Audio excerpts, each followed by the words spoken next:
crois qu'il a un problème de communication actuellement et ses choix sont un peu critiquables au niveau de son équipe, mais on lui laisse potentiellement l'espoir que ça se passe bien. Il est incompétent, il n'est pas à même d'avoir une tactique fiable, il n'est pas doué, il n'est pas bon dans tout, dans ses choix tactiques, dans ses choix personnels, individuels.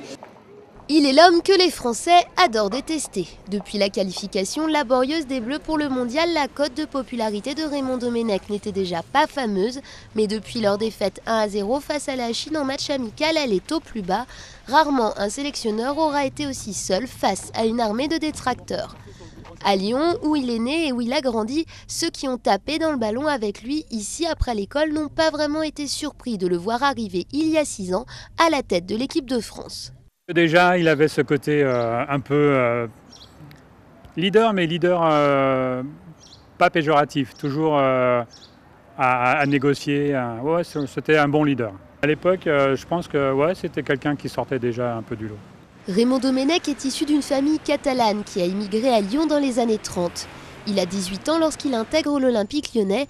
Pour son ancien coéquipier dans l'équipe des espoirs du club, son parcours est logique. À l'époque, l'avant-centre Domenech avait déjà une bonne technique et un caractère bien trempé. Ça a toujours été dans son caractère d'être un petit peu...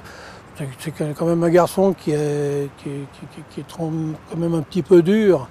D'une part avec lui-même, donc il a toujours été un petit peu dur avec les autres, c'est vrai.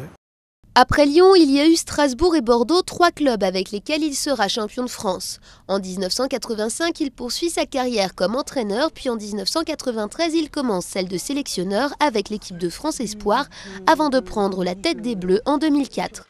Une nouvelle carrière qui commence plutôt bien avec une place en finale de la Coupe du Monde 2006 perdue face à l'Italie. Mais en 2008, retour de flamme, la France est éliminée au premier tour de l'Euro et lui, après ce fiasco des Bleus, ne trouve rien de mieux à faire que de demander sa compagne en mariage en direct à la télévision.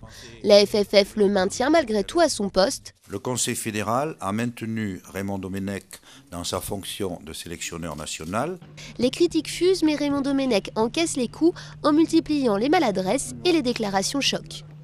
Les gens qui pensent qu'un sélectionneur, un entraîneur et moi en particulier peut être mis sous tutelle sont soit stupides, soit totalement privés de lucidité.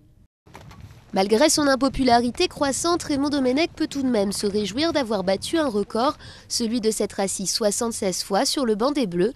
Mais quoi qu'il arrive en Afrique du Sud, ce sera son dernier mondial, la suite de sa carrière. Il dit lui-même ne pas s'y intéresser.